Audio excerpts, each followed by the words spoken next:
Y254. Imagine.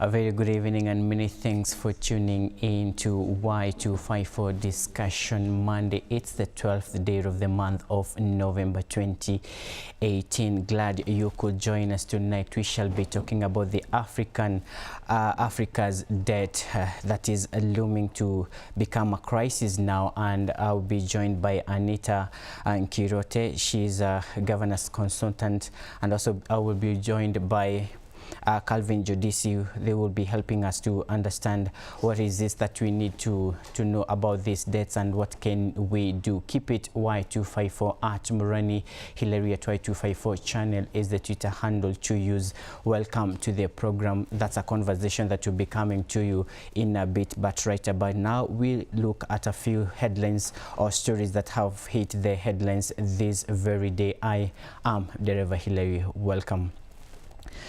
Following Monday's strike by public service vehicles in parts of the country which left many people stranded, now the government has ordered Kenya Railway to increase the frequency of commuter trains and reduce fares by 10%.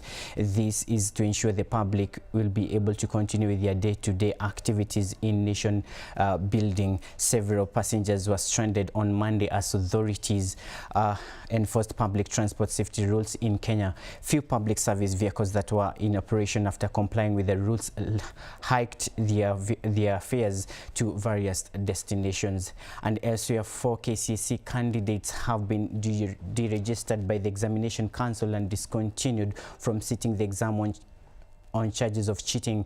Education CS Amina Mohammed said the candidates were caught with foreign material and documents in examination rooms ahead of mathematics paper 2.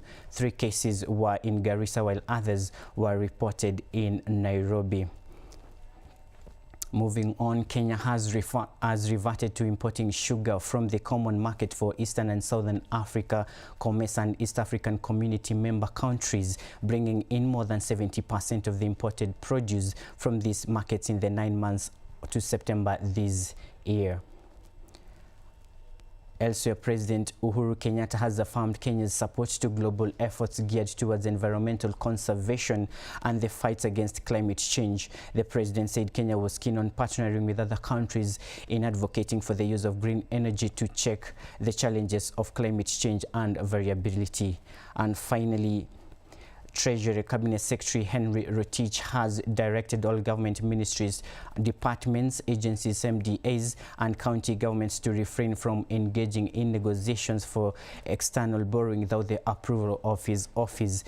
This comes as it emerged that county governors have been trying to procure loans in the course of their numerous trips in foreign countries to fund election campaigns projects without involving the Treasury. Those are a few stories that are hitting the headlines this day. So we move to our discussion tonight, where we are talking about the African debts. Then we shall be narrowing it down to Kenya, because we too have borrowed heavily. And with me in studio right now is Anita Nkirote. She is advocacy consultant, governance consultant, that is. So we look at a few things that have been happening, and we begin with some of the insights that have been put in place. Now, the International Monetary Fund, IMF, has recently warned that Africa is heading towards a new debt crisis. Now, with the number of countries at high risk doubling over the past 5 years, the World Bank now classifies 18 countries at a high risk of debt distress, where debt to GDP ratio surpasses 50%. Goes on to say that according now to the critics, Overseas Development Institute, almost 40% of sub-Saharan African countries are in danger of slipping into a major debt crisis. And the relationship between African nations and China, for an example, is often seen as a significant part of the problem. And some of these critics say that major infrastructure projects carried out by the Chinese companies in Africa are too expensive and burden the host countries with enormous debts. which they can't hope to pay. And the question I will begin with is, do you think this is the case? Yes, this is the case, and it will continue to be so. And for starters, I'll talk about the IMF and World Bank, the Bretton Woods institutions, which impose very high. If we did get money from World Bank, believe you me, or IMF, International Monetary Fund, it will be worse. Why Africa is facing towards China is because China have perfected construction and they are doing it at a cheaper rate. So this will continue to be the case, and in fact it will double in 5 years, almost triple. The agenda, if you look at the AU agenda, the meeting that was held in March by Kagame, Museveni and the rest of the Africa heads of states, we are heading towards a free Africa, free continental area. How will we have direct movement from Cape Town to Cairo? Through infrastructure, which is horizontal and vertical, and that will only come through debt. So we must get debt, and if Chinese are providing the best options, hey, why not? Of course, also the Chinese debt has its complications, but at the end of the day, Africa must develop. And for me, I say at whatever expense. And two, in the words of Thomas Sankara, as to us paying that debt, the truth is we can barely pay that debt. Why we are going for debt is because our budget, if you look at the Finance Bill 2018, we cannot finance that debt because 70% of our budget is on recurrent expenditure. So, and of course we have also pensions. So for us to develop, we must get debt, and China is giving us the best deal. That's why in the Beijing summit, all African countries, can you imagine, I think only one African country did not show up. All the 55 or 54, if you ask Morocco, were in the meeting. Why? Because China is giving cheaper rates, and we're also having good infrastructure. Now, while people are complaining about this debt from China, the Chinese government is adamant that its relationship with African countries is mutual, and it rejects the suggestion that it is using its debt to expand its influence. Now, do you think, or is China really responsible for Africans' problems? Hillary, I'm very curious on who said that statement, because if it came from the Chinese, of course they are lying. We have the One Belt, One Road movement, which is their development plan. If you remember, during the colonial days, we had the Marshall Plan, which is being implemented up to date. That is how British DFID are still in this country, implementing through their partners.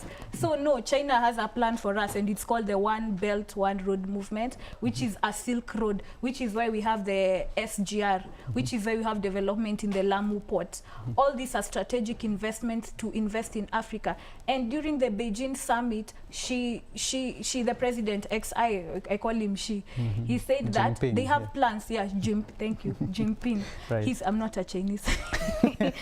He said he has plans for Europe, of course, the less developed European countries, which are not plans of the European Union, and the trade is going to run through transatlantic. So the Chinese are actually here to stay, and they do have a plan for us. However, in terms of, because it's a private-public agreement, PPP, of course we have concerns of environmental degradation. Two ways. They are pooping everywhere. If you look at the SGR, that's the Chinese people. Two, we talked about how they are treating people, our Africans. Three, we talked about simple jobs like ticketing not being given to Africans. So all the complex work. Four, we are talking about even the technical jobs like driving. When the president launched the SGR, it was being driven by an African woman. It was being driven by one of us, but up to date, she's never ever again been on that. It was just for the show. It was just for the show. So we have these fundamental issues. I agree, but China is providing us with the best deal, and we go for it. As to if we will ever pay it, Thomas Sankara said, for him to pay certain debt, and he is from Burkina Faso, and he ruled from until 1984, roughly from 1980 to 1984, where Burkina Faso saw, which is a francophone country, a lot of extension and growth. And if you look at what he said that if I'm going to pay debt and my children are not going to school, people of my country, if I'm going to pay debt and it means that I'm not going to do my immunization plans, if you're telling me to pay debt and it's something that I cannot afford, guess what? The debt will have to be written off at the end of the day. Or it's going to be postponed, or it's going to be paid off in a long-term period. For example, if you look at SGR, if you look at the statistics, we are paying almost 1 billion monthly to the Chinese. Right. That is a lot of money. And if you look at the continuity of it, we'll never really be able to repay. That's the truth. And remember, different governments come with different positions. Yeah, and I remember the president, when he was campaigning, he would say, these infrastructures we're having, they are not for today, it's for the days to come. Okay, they will be remembered, but what will happen to the Kenyan who is paying tax, and the tax is not to sustain them, it's to pay debt? What will happen to these people? As it is currently, in fact, no matter how much we are taxed, we cannot pay our debt. Right. That's the reality. If you look at the budget, finance budget 2018, we are talking about an increase in, we never had 8% VAT on petroleum products. No, It was 0. Remember, we started at 16% and people complained. So already, look at social media. Your airtime is being taxed. It's impossible to actually pay debt. Right now, we overtaxed. We're talking about 30% income tax. We're talking about 16% value added tax. Then we are talking about, you are being taxed at every corner. Do you think this tax was so ambitious? Which tax? The budget, that is the budget that we have already, was it so too ambitious for us to? It was a necessary evil, because in development, call it two-edge of a sword, we have to achieve the Big Four agenda according to the president. Or even if, let's say, look at health, look at manufacturing, look at the housing agenda, look at food security. Okay, remove manufacturing, maybe it's not a necessity. We must have food security. The population, come 2050, if you think Nairobi is populated, think twice. It's gonna be twice. Sure. How will we feed this population? If you look at the health sector is right now in Kenya, it's currently devolved. I want you to tell me, Hillary, how we are going to, if right now we can't take care of our people health-wise. And do you have a health insurance? I am told my NHIF card can stand for that, but I hear there are some standards, or there are some levels I can't get, because I pay for myself, and if my employee doesn't pay up to this amount, I can't. Do you have faith in public institutions like Kenyatta National Hospital, or you go to private? I won't tax you to that, because I know I also don't want you to divulge your health information. Right. Anyway, critical issues of health, critical issues of immunization. You've seen things like polio vaccination each and every day. Sure.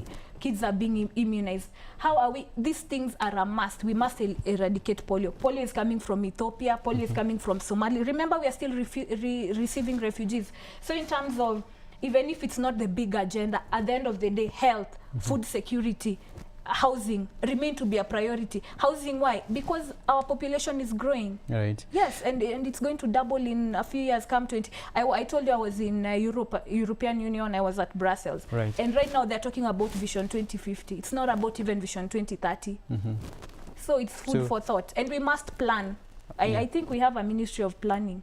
All right. Now, most of the debts or the monies that come, they go to infrastructure, the roads and ports and everything else. Now, by May this year, China controlled 66% of Kenya's bilateral debt. Now, should Kenya be wary of the debt it has on Chinese? Kenya should not be worried, because Kenya has always been indebted. What the worry is, we are look at it this way: the world was always facing west. We were always looking at US. When you're growing up, Hillary, you'll tell me that you knew of US, you knew of Kwenda Maju. Maju ni wapi? It's north, which is Europe, and US. The only worry that is creeping up is, one, the world is now facing east.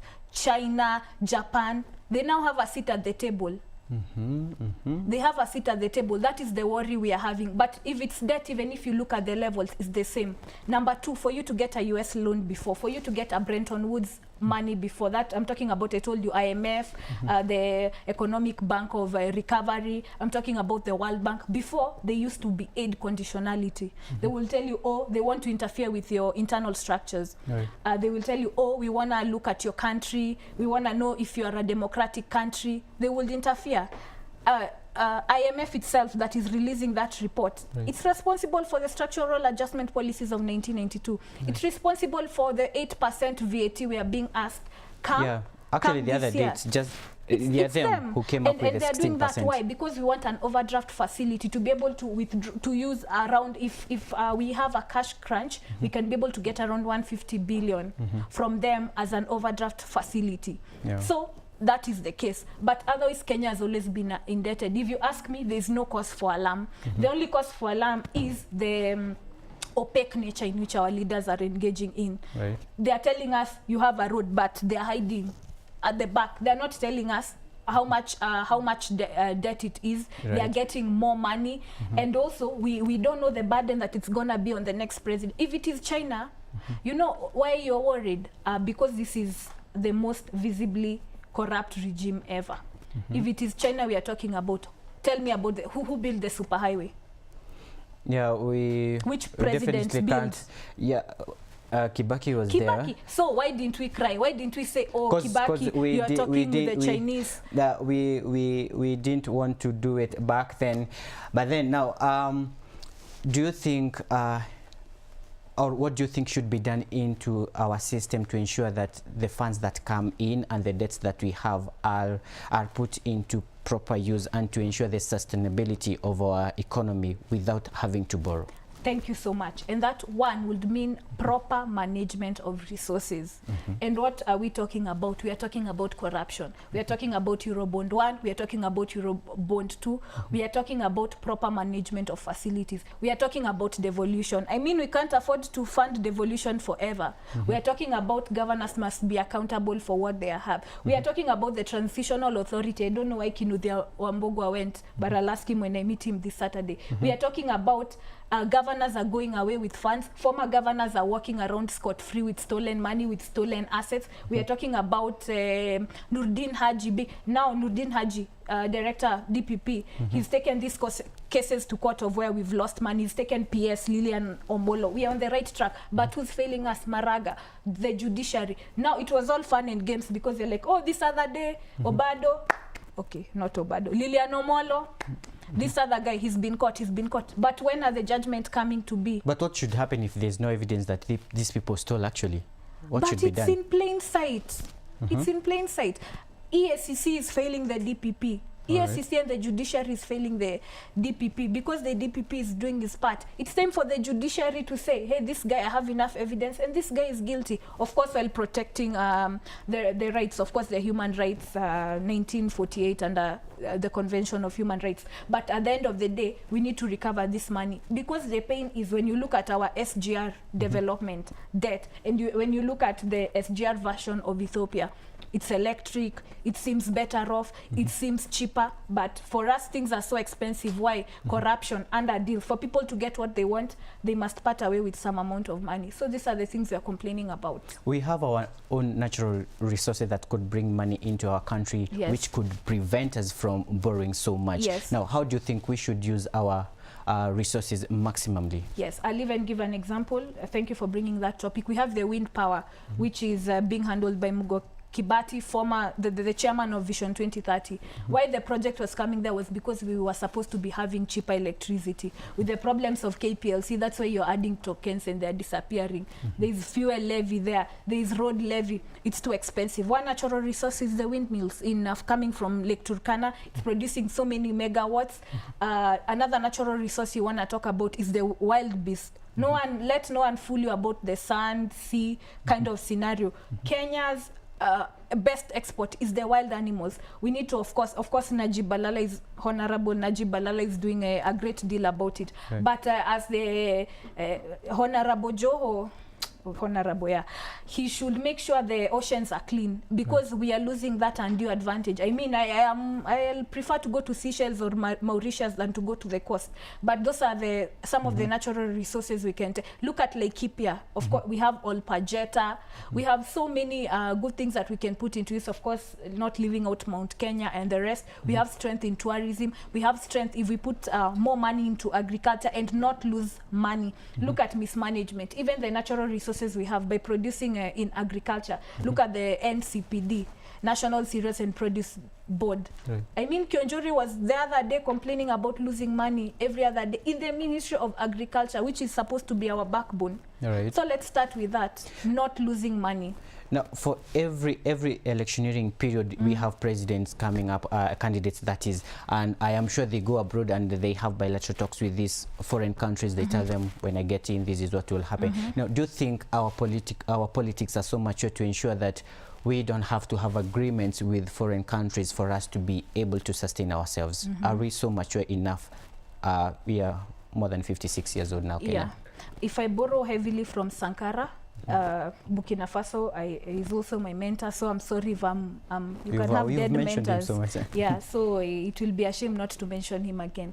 He was able to liberalize the position of Burkina Faso in the world purely by investment in agriculture, empowerment of women in public service, zero tolerance to corruption, and the biggest pain of all these cars we see with ministers, all these cars we are seeing with governors, all these for God's sake, why do you need 3 cars following you around? What security. And you're elected by the people. If the people love you so much that they elected you, why do we need to protect? I mean, it all comes down to mismanagement of. So yes, Kenya can come back on track, but it needs a complete revolution. If the public service is what it is now, that I only want to be a PS, a CS, a governor, a senator because of the merit that comes with it, then things are not gonna change. But if the salary of an MP is 30,000, even you, Hillary, you'll quit your job and go to govern if you're passionate about it. If you're not, you will not go. So we need more passionate people. We need true leaders who are not motivated by money, and who are able, who have a track record, and who've been able. So the problem is simply a problem of leadership. Yeah, true. And sorry to bring you back again to the Kibaki era, because that was the most successful regime ever. Even though there was an increase in salary, it was based on performance contracting.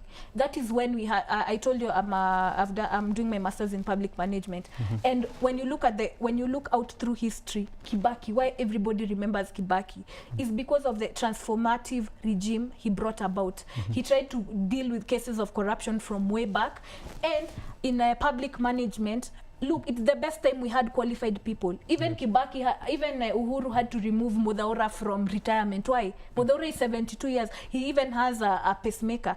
You know how dangerous that is. But wait, this was a Kibaki man. PS Kibisho. You think, okay, Matiang'i, yes, is great, but who's the PS under that? The PS Interior Honorable Karanja Kibisho. He's always been a Kibaki man. Kibaki men are strong men who deliver on issue. So we need to get the right people. We need to get, even if we're not gonna get the right legislatures when it comes to appointment, we must get the right people. Yes. Sorry, I'm very passionate about this. So. All right, I need your final comments. And what do you think Kenya needs to do about its debt? Final comments on this. Borrow more, invest more in how will we pay? Infrastructure. Because from what I'm getting is even my unborn of course he owes Kenya money.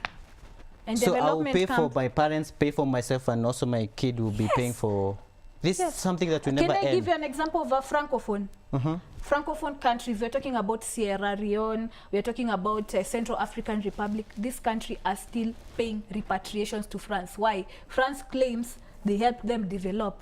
All right. And they're not developed, but they invested in infrastructure, so they're still paying back. Let's borrow more, let's invest in infrastructure. As to paying, I close with Thomas Sankara. We cannot pay debt if we cannot afford to feed our children, if we cannot give our children immunization, if we do not have the right education equipment, the debts will remain unpaid, but we will continue to borrow more. Thank you.